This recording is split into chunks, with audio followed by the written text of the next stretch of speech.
Okay, it is about 6:31, and welcome to week 3 of Drugs and Crimes.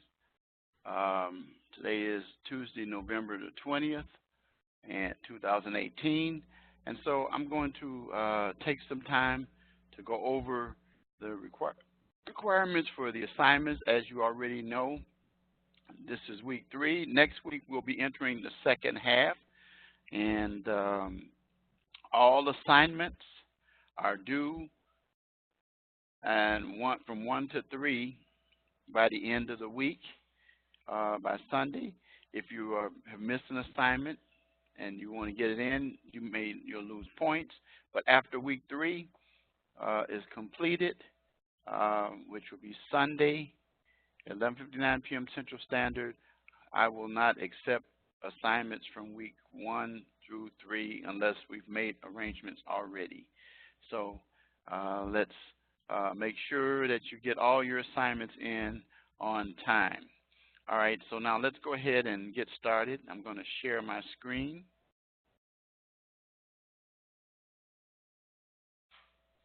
Okay, and again, this is the page that you're familiar with. Gives instructor information. Again, I stress again the importance of APA, citations in the body, and references at the end.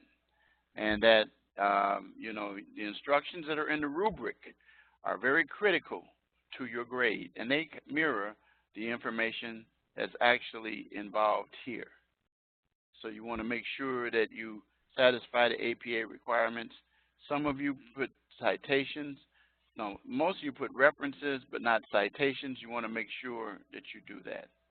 Not many have been getting hit with Grammarly hits, so you want to make sure that you do that. So be aware that this is our third lecture, week 3, and that we'll have 3 more after this. And your keyword is due by this Sunday, coming up, 11:59 p.m. Central Standard Time, just like your assignments. Okay, so let's take a look at your week 3 announcements. Let's open them up. Okay, policy and social trends, mental health and criminal behavior, and you're going to read chapters 3 and 4 of drugs, crime, and justice.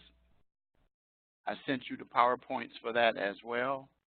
The policy and social trends, drug use, abuse, addiction, theories of addiction, and drug identification activity.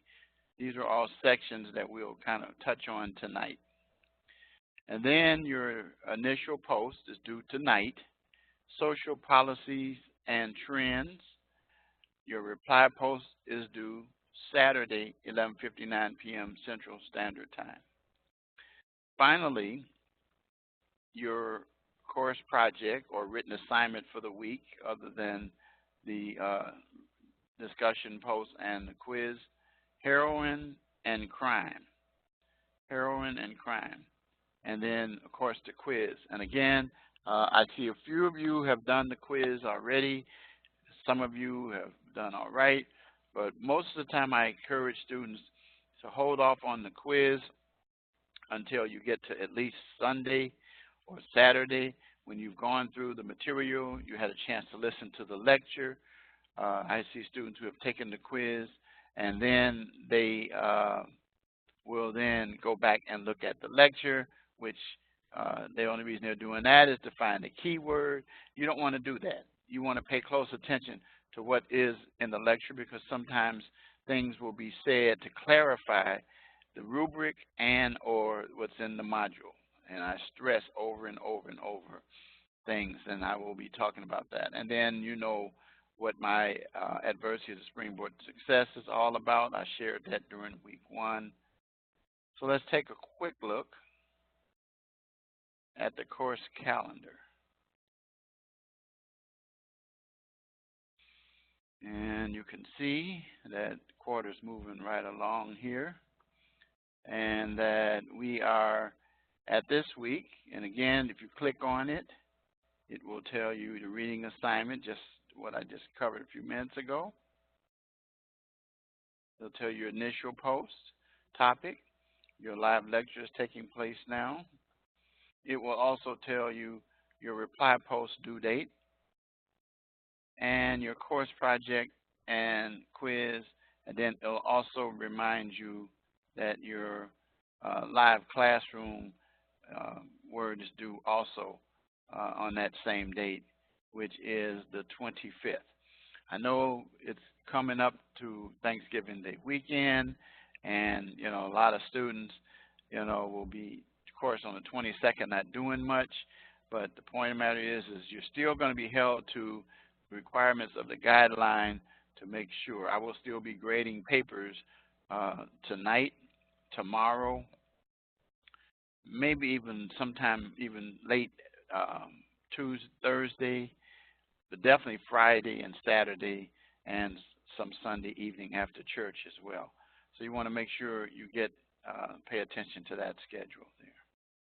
All right, so let's leave the calendar. I have students that sometimes want to know when something is due. I say look at the announcement and look at the course calendar, and you will see very clearly when something is due all the time. All right, so let's go to Module 3, which is where we are this week. Again, I remind you the drug and crime course guide. I've already shown it to you, so I won't click on it, but it's a very valuable tool to help you with your coursework in this course. So let's again quickly just go over the assignments that I just shared. All right, so the course project, it tells you again in bold print some very, very, very important things. And then it also reminds you about the guide that you can use. But it tells you minimum 3 pages, 3 credible, reliable sources in conducting your research other than the textbook. And then it tells you what not to use, like Wikipedia. Nobody has used that so far in this class. But let's take a look at what the rubric says.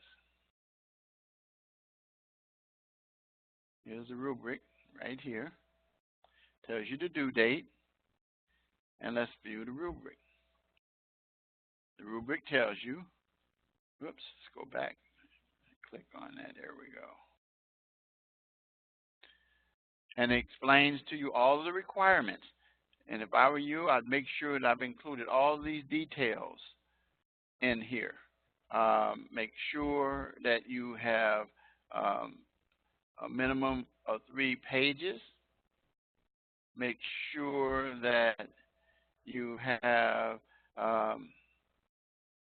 the 3 reliable, credible resources other than your textbook.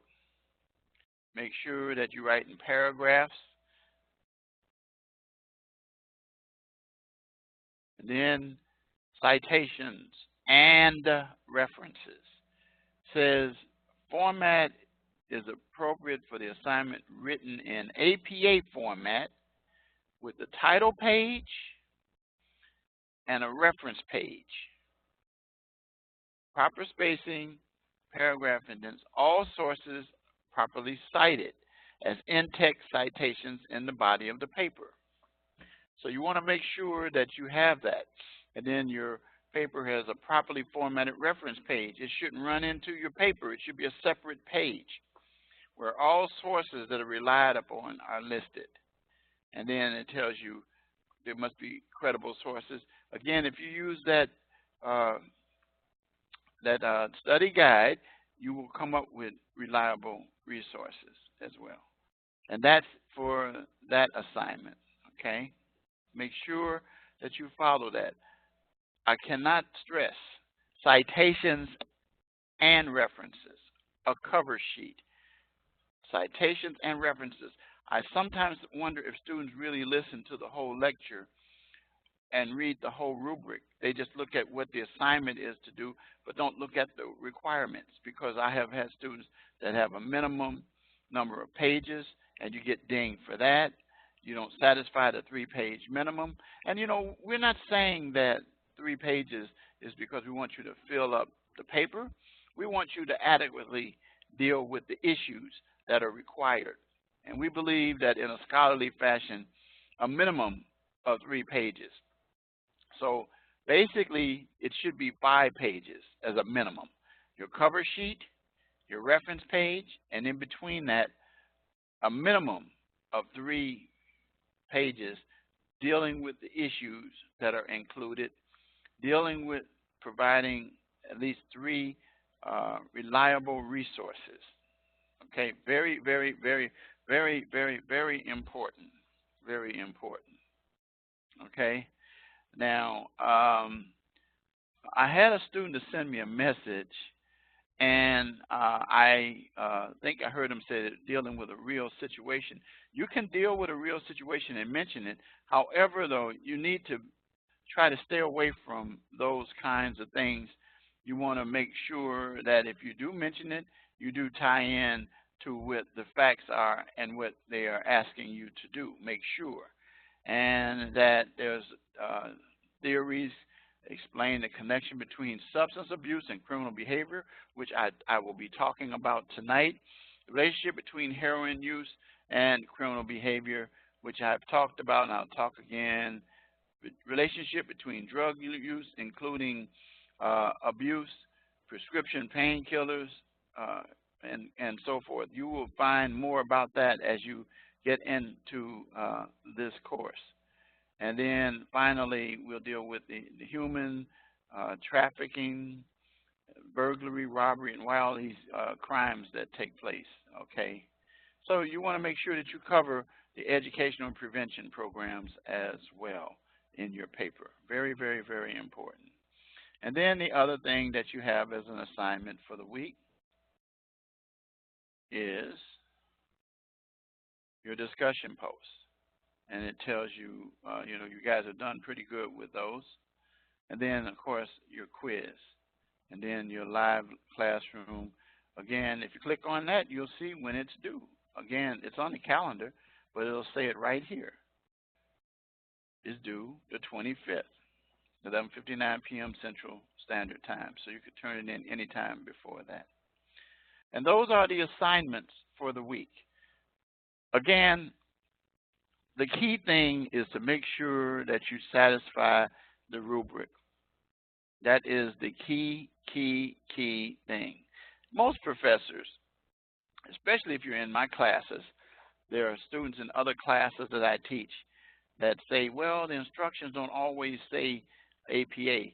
I say, yeah, but what do the rubrics say? If the rubric says something, then you got to follow that. In this case, the rubric and the instructions match up very well. Okay, so now let's go to the section where we talk about learning about this topic, the policy and social trends. The objectives, we're going to cover that niche. Reminding you again, we're going to talk about policy and social trends, theories of addiction and drug identification activity. Then these are your assignments down here, okay? And once again, we always remind you about the drugs and crime course guide. It is a valuable, valuable, valuable tool. So here we are. We have this issue where we deal with the war on drugs. The war on drugs has heavily concentrated on increasing the penalties for possession and distribution of drugs. And all the way from the federal government down to the local authorities, through the states themselves, the counties, and so forth, we recognize the fact that we have a epidemic problem that deals with drugs and the abuse and use and addiction. and there are more and more laws being passed. For example, in the 80s, laws and enforcement policies on the war on drugs reflected the ability to crack down, as I just said a few minutes ago. And again, there still, though, continues to be a problem, even with the crackdown, even with the sentences, and even with the, as it says, the mandatory sentences has dramatically increased the prison population, but it hasn't decreased the drug trafficking. And that's the thing that we're trying to do. And so it was thought that if you increased the penalties, that it would reduce the drug-related trafficking. You should also be aware of the fact that I experienced through the years in my various capacities, primarily as a criminal defense lawyer, but somewhat as a prosecutor, but as a police officer. But here's what I want to tell you. I have learned and been able to determine, based on my experience and what I've observed from when I started practicing law in 1978, and even before that, that individuals who commit crimes, most of the time, there are drugs in there somewhere. And what I am saying to you is that, unfortunately, there are many individuals who become hooked on or addicts or users of drugs, and these are the people who end up distributing the drugs on the streets, and because of that, there are problems. And then there are the individuals who aren't selling it at all, but who are using it, and in order to deal with their habits, the drugs, they will commit all kinds of crimes, starting with theft and elevating oftentimes to robbery and burglary and other types of crimes to support their habits. And so the war on drugs is not decreasing drug use, abuse, or addiction, or criminal behavior, because the deal is people get locked up, they go to jail, they don't get any treatment for the drug habits that they have, and then they come back out and they're recidivists, repeat offenders, and they're going to commit crime all over again. Why? Because you didn't get to the root of the problem. Treatment, or as we say in my business and the ministry, deliverance from that, taking away the desire or ability. And it's not a very easy thing. You know, there are many kinds of methods that are utilized that we will talk about in weeks to come. But the point of the matter is that people will continue to commit crimes to support their habits.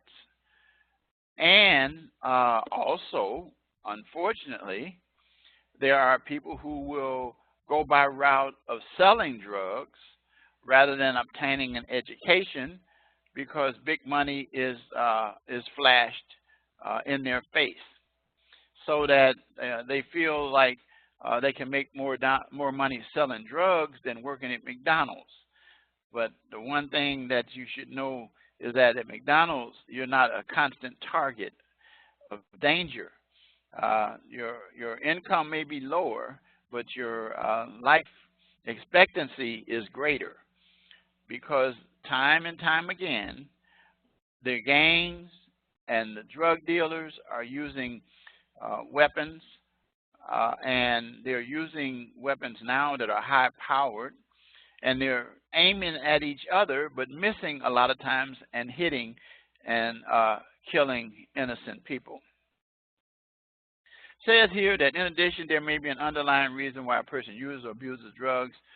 Thus, if we can identify the underlying reasons, perhaps we can then also reduce the drug-related criminal behavior. Ditto. That is just what I just said. And so there are some issues that they've reduced to these methods, and I'm going to talk about these methods in a few minutes. But I will say this to you. Here's the deal. As you know, many stores, the big stores, are closing because people are shopping online more. Companies like Amazon have come in and adversely affected companies. Even companies like Walmart are having trouble because of the online shopping aspect. However, though, what they are doing is joining in on it. And so what's happening is that your chain stores, they're closing up all over the country. Sears, for example, JCPenney is on there. Macy's is heading in the same direction. And there are many malls that are closing up all over the United States because people are not spending their money there. Well, here's the deal. If we were able to get treatment for addicts and individuals who utilize drugs, if we can get them adequately taken care of, then there would be no customers. What we are saying is that if you can cut into the customer base, you'll create an issue that will cause not to go away now. I didn't say go away, but to decrease. One of the things that's happening, as you already discovered, and I was looking at the news a little earlier today, is the legalization of certain drugs, such as the fastest growing drug that's being legalized in the United States as we speak now is marijuana, which is a Schedule I right now, but it's moving off. I already said that in other weeks. And the reason is because it's being legalized. I think I was looking at on the news, the first big state east of the Mississippi, Massachusetts. I was watching the news on ABC just before I came on, and they were showing lines of people buying recreational marijuana and the situations and circumstances and such. But we know there are other states that preceded them, such as Colorado, California. There's some movement in that direction here in Illinois, and as you look in your states where you're living, you know, it's coming. It's coming. And one of the reasons is felt that if they legalize that drug, then it won't be something that can be utilized. Now, I don't think that I will ever see a time, but I've learned not to say never because of the fact that I don't think that I will see a time when cocaine will be legalized, even though there are some medicinal purposes for some parts of it. But here's my whole point in a nutshell, is that the damage that it does to individuals is still very devastating, even as I say too about marijuana, but there are people who see it differently. So what am I saying? We're talking about the policies and social trends.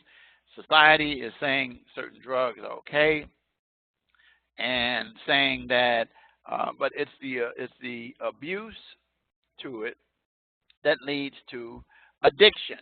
And when you're addicted to something, that means that it controls you. It doesn't allow you to make free choices. Your free will is adversely affected, and as a result, you will do any and everything. People will commit murder because if it's something that stands in the way of them getting what they need for their habit, they will continue to commit those crimes. I had a young man that I represented some years ago when I was practicing, and this always stands out as a story. This young man was definitely an addict, and he used drugs. He used marijuana, cocaine. He was dealing with marijuana too at that time, but cocaine was the big thing, not heroin so much. But here's what he would do. He he would get arrested and charged with residential burglaries. Now, the reason why he did that is because the fact that he didn't really want to run into people. He just wanted to get things. He wanted to take stuff. And most burglars commit crimes when they believe people aren't present. But the point of the matter is that this young man had a string of burglaries. And so I was representing him in one of the last ones that he was charged with. And I generally take the position that when a client of mine is in custody, to get them out as soon as they can. Well, I took a different position with this young man because I could already tell where he was going to go. As soon as he was out on bond, he was going to go out and commit a burglary. Well, the family I knew very well. They went against my desires and wishes for this young man.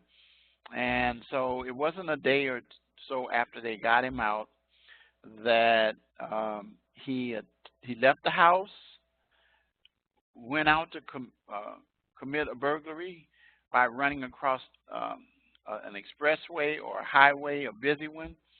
And when he was at the house on the other side of that expressway, there was a chase that the police were pursuing him. And in his attempt to get away, he tried to go back the same direction, cross over the highway, and he didn't make it. He was hit and killed. Several trucks and vehicles ran over his body, and that's how he died. But the reason for his death was not the burglary. The reason for his death was his drug addiction, abuse and use of drugs. And so it is problematic, and we must. And the only thing that you're going to hear me say over and over and over is we've got to increase the ability of our government agencies to treat addicts or treat people for drug problems. We treat people for colds. We treat them for flu. We treat them for AIDS. We treat them for everything. But isn't the use of drugs, isn't drug addiction an illness? Yes, it's criminal, but there are some things that we're going to talk about in the coming weeks where law enforcement is doing some different things and new things, and I'll be talking about one of the bills in our state. I think it comes up next week that we talk about that. But anyway, I shared it with the class when I taught last quarter. But there are some new techniques that law enforcement is engaging in. So anyway, the study of drug addiction has reduced it to roughly 3 models or explanations. I already covered them all, but anyway, there's choice, there's disease, and there's self-medication. So the choice model, the first one, believes that person chooses to use a substance and therefore can simply choose to stop using it. That is a lie. That is not true. That is a fairy tale. People don't choose to use substance and can simply stop using it. You and I both would agree that that is not true. That is not true. Your body is craving for something. Your free will is taken away. You don't have a choice. So if it's on the belief that you can use the substance and then choose to stop using it, you can make a decision that you want to try to stop using it, but you and I both will learn in this course, and I already know about it, and probably you from your personal experiences, that it's not as simple as I'm going to quit today and I'm not going to do this anymore. There's withdrawals, there's all kinds of issues that that individual faces in terms of overcoming drug addiction. So choice is like I said again, I don't hear too many people talking about it, but it's one of the ones. The other one is self-medication, which says that people use legal and illegal substances to compensate for underlying problems, such as anxiety, depression, or mental illness. Now, that is true. That's a true one, because you're going to discover that there are many individuals who will have painkillers, for example, um, that will find themselves. Let me go back to the chat because that goes up so fast. Yeah, it is an illness. It would be easy to stop using. I wonder if more and more people would try a drug if it was easy to get off at any given point. I don't know. That's speculative, but let's say this. Based on my experiences and looking at the situation as we really see it as it operates, it doesn't operate like that. But back to the self-medication issue is that individuals will start, for example, by going to the doctor. The doctor will prescribe painkillers or cough medicine or some kind of Robitussin or something that's strong to the individual. People might start to take something that you talked about, Imodium, something that is for medication, and it helps those individuals. However, what happens is that there are side effects that if you look at these medications, that they can produce such things as anxiety, depression, and other mental illness situations. And these individuals then will do this. For example, let's use painkillers, because this is the easy one to do. You start out by using Tylenol or aspirin. Okay, then you move to ibuprofen. Then your milligrams of ibuprofen go up higher and higher and higher. And then you get to a point where your body is still in pain. So what do? You end up going for something that's prescribed to you, like morphine. My wife was in the hospital for a problem, and I said, "What's that in there?" And they said, "That's morphine." I says, "Please, could you limit the use of that?" And they said, "Well, she's in tremendous pain." And so I said, "No, please, I encourage you to, not use that the way that they're using it." Because what happens is this, to be honest with you, is that medication begins to not deal with the problem. It just deadens. It's like my wife, she went to the dentist the other day, and she was telling me that they gave her so many shots of Novocaine, and that they kept giving it to her and kept giving it to her. And then as a result, she came home, her jaw was all, out and everything. And so one of my cousins who deals with health and medicine and so forth, she said to her to get some clove oil from the health food store. Don't get the diluted, but there's one essential clove, it's called. And she got that, and she put that on the gum. It's oil, rubbed it on, and it deadened the gum. Now, it did the same thing that Novocaine or other painkillers. They also gave her some other pills to take and so forth. And I said, no, we're not going out like that. Not to torture a person, but there are underlying effects of that kind of thing. There are also people who have had surgeries. I have some friends who were professional athletes or either college athletes, and they underwent surgeries before the orthoscopic surgery became popular. And when the leg was cut into and so forth and so on, they were given all kinds of painkillers that they had to rely on from that point on. And as a result, they kept increasing the pills and that they needed. And they eventually became addicted to those painkillers. And so what ended up happening is that there were other problems on the mental level that happened, and because of the compulsion, as it says, drug use, and so whatever it takes, they began to take anything to deaden the pain. But remember what I said, it treats the symptoms, but it doesn't alleviate the problem. And so you know what happens is that wears off, and what do? They get more. And then there are people that they will double up on what the prescription is given. So it's perfectly legitimate that that happens. And so what happens is those people graduate from that into opioids, and you're gonna learn that in weeks to come. And they're going to be dealing with heroin, and then they're going to put marijuana, and then they're going to lace it with all kinds of things, as we talked about last week. And so the point of the matter is that there is a issue with that.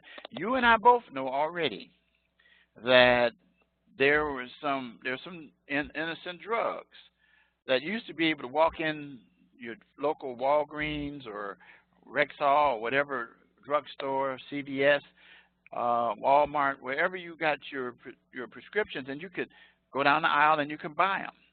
But you and I both now, we're living in an era because of what I just talked about, where people have to go over the counter and get it. Remember, we talked about this last week. They have to ask the pharmacist for it, and they have to put on the log, you know, that when they got it, and it's monitored, so that these individuals, if they're buying it for, as I was talking about earlier, was to make other drugs, you know, mix it with other drugs, but also because we get to the same issue here of this self-medication issue, and so there are all kinds of problems that exist. There is a strong correlation, as I said, between drugs and crime. Well, there is also an extremely strong correlation between mental illness and drugs. That is absolutely without a doubt. And so this self-medication model, where there's some legal and illegal substances, they are used. And people don't start to use them in the wrong way until their body requires that they have to. They don't start doing illegal stuff. They don't start using illegal substances to add to it.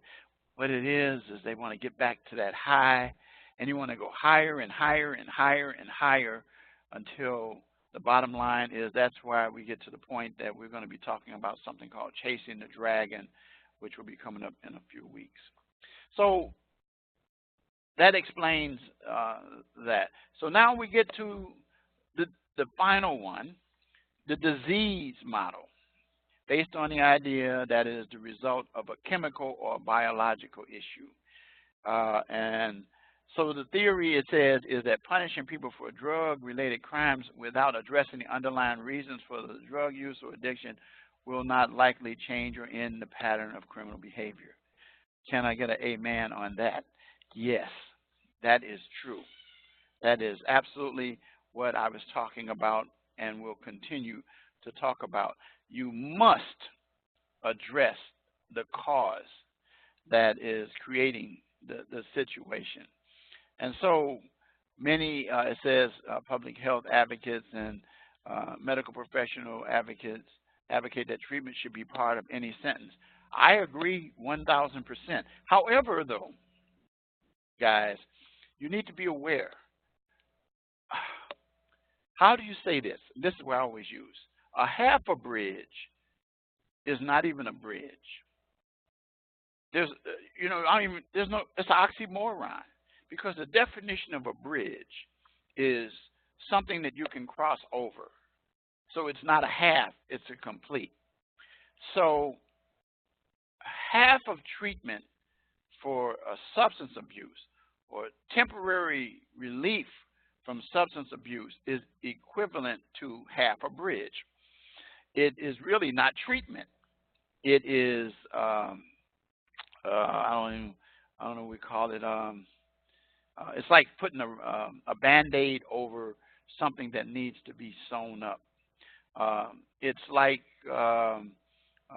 as they say, somebody, well, it's a little bit bad. What do you mean a little bit bad? Either it's good or it's bad, okay? Or either, well, it's just a little crime that they commit.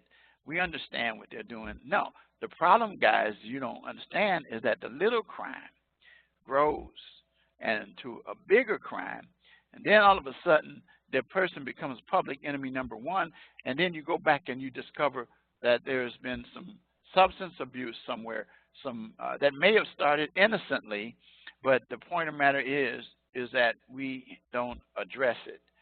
And so the key thing is that we've got to, as any sentence for a drug-related conviction, to provide some adequate support.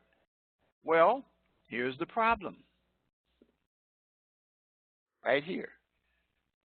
It's the Benjamins. It's the budgetary items. Do you not know that many jurisdictions will cut back on dealing with drug treatment and mental health, which I said are also very, very serious? I used to teach special education at the grammar school and high school level, and dealing specifically with what we call the BD, or the behavior disorder kids. We would have kids who would come in, and they would go through the process of going to school. They would get put in timeout and stuff like that. They would go before the judge, juveniles, and then they would get past that and go into become adult criminals. And then there are those, and these individuals were not treated properly in terms of even dealing with the proper medications to help them to overcome the problem. But what happened is that the budgets that were issued by the boards of education would create situations where you had the ED and the BDs together being taught. The EDs are those who might have some kind of Down syndrome or have other issues, but they're being taught together with the BDs, behavioral disorder, or individuals who need a different form of treatment, and it's mixed in together. And what happens is that the BDs, behavioral disorders, would feed off of the innocent, educationally or slow individuals as they're determined to be. Well, I am saying the same thing here as far as mental health. People with mental health are falling through the cracks. Let me give you an example. And you may hear about this on your news, no matter where you are. It just happened yesterday here in Chicago. A shooting took place at a hospital. And, a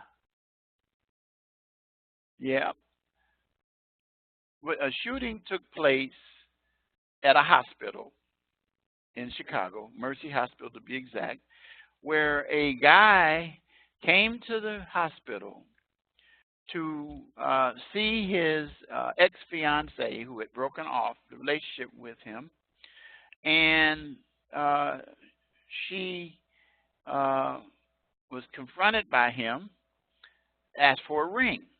Now, the guy came there, so he said, for a ring. But, in fact, there appears to be more than that. So anyway, what happened is that she said she didn't have the ring. And so he was kind of hostile, so someone told her, go back into the building, head back into the building. Before she could get into the building, the guy took out a gun and fired 6 shots at her, killing her, and then shot at her on the ground. And then also he ensued in a firefight that resulted in an innocent person who just got off the elevator in the building. Just walked off, shot her one time, and she died. Then a police officer was killed responding. All of this is bad, and because it's guns and the weapons. I'm talking about that. But here's what they have uncovered, and I suspected this. First of all, it's domestic violence. But here's my whole point in a nutshell. And I talk about this on my radio program that I do on Fridays. And I tell people all the time this. I said, there's always something more than on the surface that we see. This guy had some problems. First of all, number one, he was a former employee of the Chicago Fire Department. He lost his job there because of his violent tendencies, especially directed towards females. He also was married. His wife ended up divorcing him, but before that, she had orders of protection issued.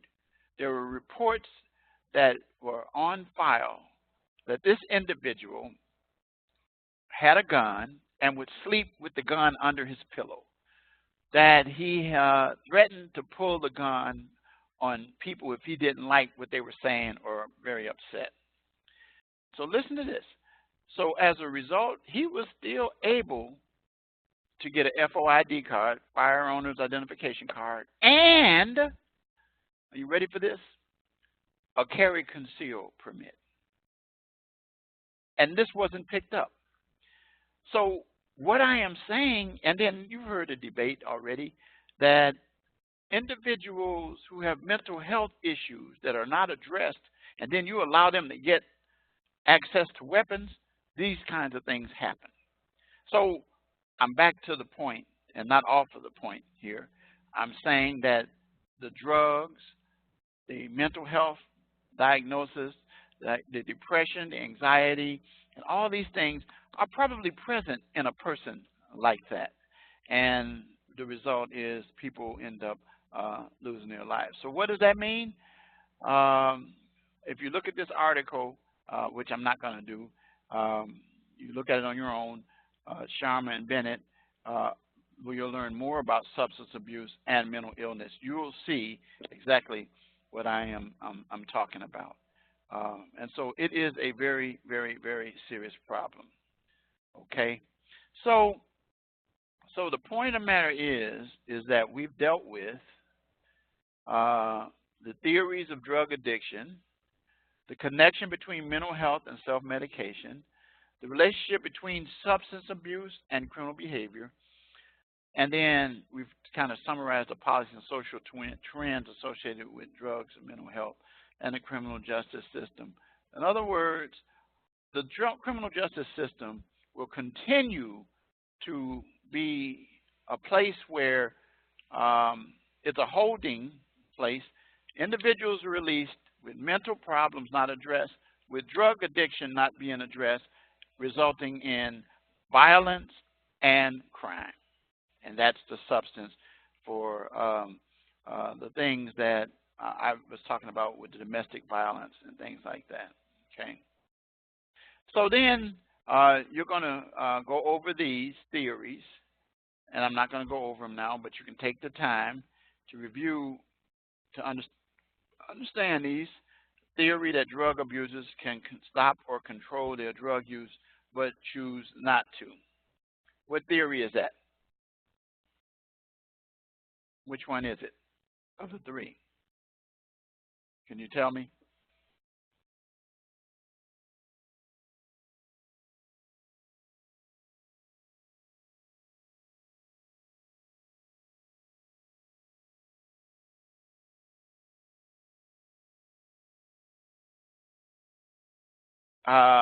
Is that one of the three that we just talked about?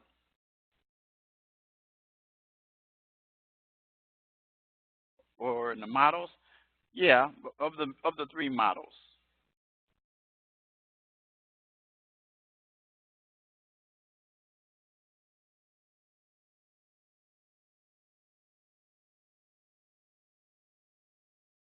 Which one?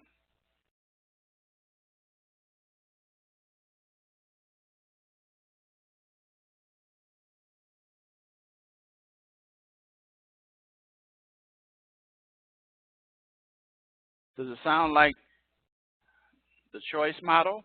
Based on the belief that a person chooses to use substance and therefore can simply uh, choose to stop using it. Does it sound like that?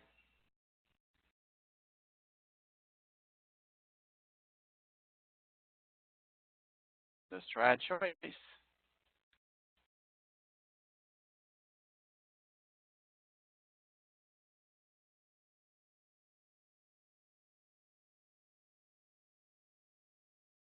Okay, so you're right. Behavioral or moral theory of addiction. But of the models, maybe I asked the question wrong. The model that fits under that is the choice. But the answer to the question that you correctly answered was behavior or moral theory of addiction. In other words, you're in control. That's basically what it's saying. You're in control. You control your behavior. Is that true?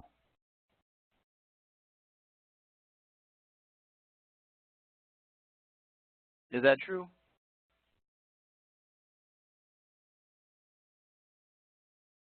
Yes. No, it's right. It is not true. It is not true. And so you go over these, and then you can go to the next one, and so forth, and so on. So anyway, these are all in your book, by the way, if you read the chapter as well. So that pretty much gives me everything that I want to, But yes, behavior, moral, yes. But the choice thing, you don't. Anyway, the bottom line is that you don't have a choice in whether or not your body controls you. You're a prisoner of your own body, and you're held captive by it. Okay? So now I need to give you a key word before we leave here. And the key word that I want to give to you is, and phrase, is very easy: drug addiction. That's it. So you give me that, and you get your points. Any questions?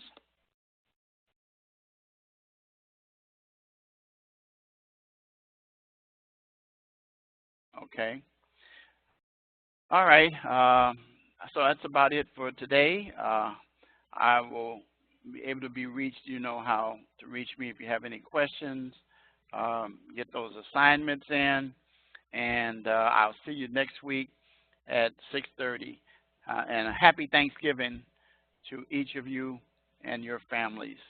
Don't eat too much turkey. And here, I'll say this, since I got people from Stephanie. Where are you from? Where are you? What state are you from?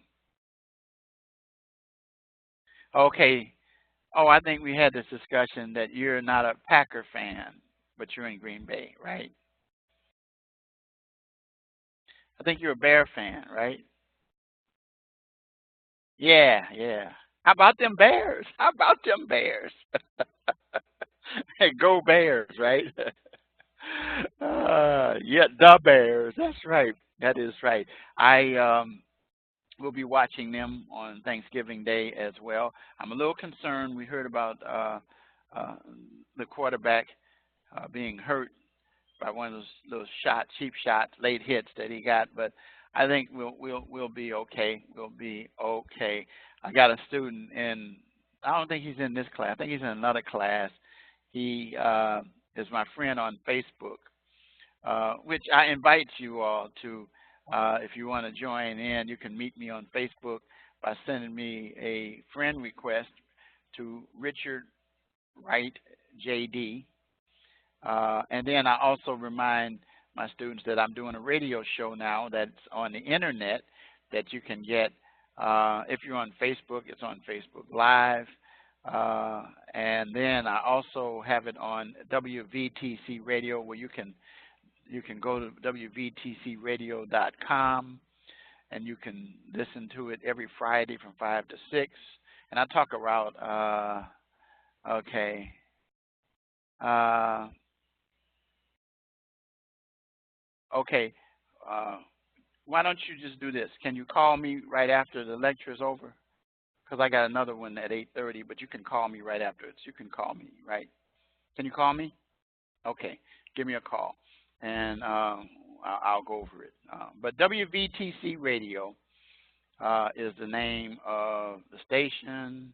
WVTC Radio. And then there's an app on Play Store or Apple, okay, that you can get also, and you can hear it, or you can go to WVTC.com radio, and you'll find it. So I'm going to say good night and look for that call. Okay, I'm going to end this.